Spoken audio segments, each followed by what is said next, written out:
Hey guys, Chaos Gamer here, and I want to make a quick little video regarding the fact that we just got a official roadmap for Hell Loose here in 2024, and I wanted to at least break down what they've put on there, what they've said about it, and just in general go over it and tell you what you need to know, at least so far for what we do know. So just want to kind of dive into that. So before we go through the roadmap, I wanted to kind of break down a little bit what they talked about in the news bulletin or dev brief that they kind of brought out about it. So overall, they talked about the PTs regarding Mortain and just basically saying a thank you, and also that they're breaking out a roadmap.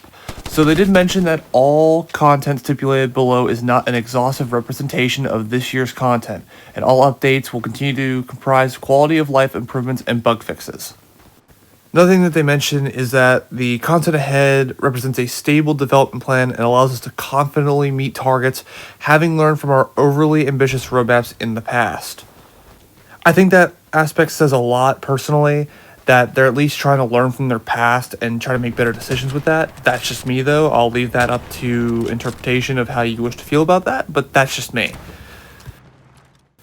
So now here's the roadmap that we have for 2024, and at least at first glance, it's a lot more simplistic, it's a lot more regimented and neat compared to what we had last year, which was kind of jumbled all over the place, did have some months attached to it, but was very lofty and over-ambitious for what it was, and I'm glad Team 17 at least referenced that in the thing that they sent out with this roadmap. So props to them, again, at least in my opinion. So kind of just going through here from left to right here, kind of starting with the first column here. So the whole thing with Skirmish is that they tried experimenting with a new game mode. Essentially what it is it's a smaller version of the map, still 50v50, but a more infantry-styled map where you're taking over one point of an already existing map. I believe they tested it on Foy and Kharkov, respectively. So that's where Skirmish kind of comes into, and it's just another game mode to throw around a little bit and probably see if they can really work and at least add some variety. At least it looks better than what they tried doing on Update 14 with the whole Breakcore Manor Assault and how that went with the trailer. From there we have the map Mortain or Mortan. This is one that they've been looking a lot at recently, and that one's going to be the first one to come out at least probably in the next couple months. They've been working on PTEs, like I've already mentioned, or what was mentioned at the very beginning.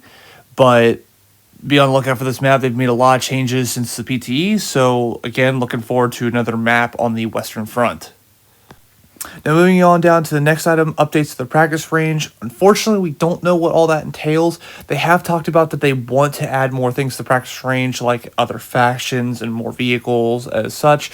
So they haven't said anything publicly about this yet. But that's the hope that that's what they're doing. Personally, I hope that's what they're doing, because then it makes it easier for me to test things out and actually get you guys some quality gameplay and footage to show for my guide videos. But again, that's just me being selfish. You get the point though. And now finally, probably the favorite one that I'm really looking forward to is that console server browser aspect.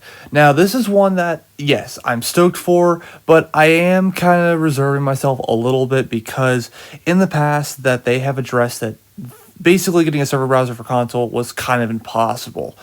So the fact that it's on the roadmap, I'm happy. I want this to be truly true, but everything is always, stipulated for change. As mentioned, it's not an exhaustive list. Things could change.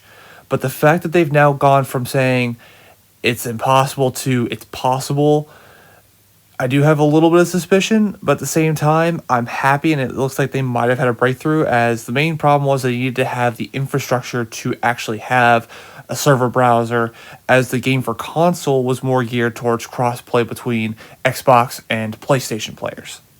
So time will tell on this one, but this would be a nice addition to the game, because then finally the clan element could truly get together and have proper games. You'd have people who'd be able to play in certain servers that they know people would like to play on, that are better, or at least like to play the game and how it's supposed to be played. So I'm stoked for that one. We'll see how it comes out though. So moving on to the next column here in the middle, the changeable weather conditions and the existing map refresh.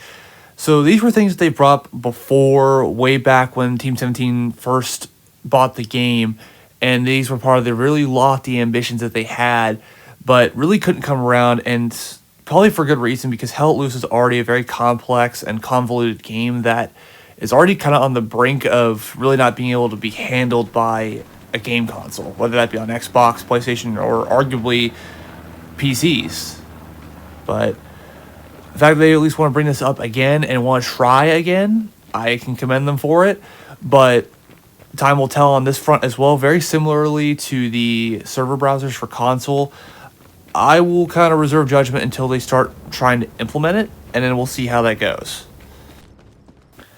Another thing I wanted to bring up is that they also ran PTEs or test servers on the updated El Alamein changes. So they added a bunch of little palm trees, a couple of bridges, and just some other aspects to make the map more appealing. Now to kind of segue into the middle part here with the new British tanks, they also started testing the Crusader Mark III light tank. Now, this looks to be the replacement for the Cromwell, at least for the historically accurate department. I'm not for sure on this one. I never played the PTs. All I've seen was some gameplay footage. I'd have to do more research on that. Anyone who has, please leave it down in the comments for me. That would be very much appreciated. But the M3 Honey as well was a tank that they wanted to bring in for a while for the British, being a Lend-Lease M3A1 Stuart for the El Alamein map for the British 8th Army faction. And then the Churchill 7 is the tank they brought up a long time ago as well that they wanted to add for Driel. That way the British have more than just the Firefly to use for heavy tanks, even though I really grasp at calling the Firefly a true heavy tank. So the British forces, at least in the tank department, will be getting some decent reworks along with some other little changes. Now, on the top right, I'm not sure what else they have in store for the British Force rework, as the British Force rework, as it was announced, was a two-parter, and this would be part 2 coming up. So we'll see how that is and what they have in store for us. Moving on down now from the right side here, we have a little bit more mystery and a new unannounced map to also be coming out in 2024. We don't truly know what that is. There's nothing really been mentioned on there, unless they've put in some sort of weird little details somewhere, but I'm looking forward to that. Again, more content is awesome to have, as long as it works. And kind of I'm going to rope in the last two here, Winter Uniforms Refresh and Free and Paid DLC. The Free and Paid DLC aspect is kind of par for the course for every update. They always like to bring some sort of DLC, always cosmetic, of course, nothing pay to win, just to add to their game. And then the Winter Uniforms Refresh, nothing much was really said here, but overall probably just updating it for every faction, making it look a little cleaner. But we'll see on that front. But to overall kind of sum up a couple things, so obviously the disclaimer at the bottom, the list is not exhaustive, and the roadmap only reflects medium-term development goals and will be updated again in the future, so we should expect to see an updated roadmap probably later down the road, later this year. But to at least sum up what we'll be hopefully getting, at least in the high points, a new game mode, a couple new maps, more updates to the British faction, some changeable weather conditions, a better practice range, a console server browser, and some more free and paid DLC just to kind of sum up everything. We don't know when things will be coming out, so keep an eye out. I'll try to keep you guys updated as best I can, but let me know what you guys feel down in the comments. Hope you got something from today's video, and I'll see you in the next one. Take care, and have a good rest of your day.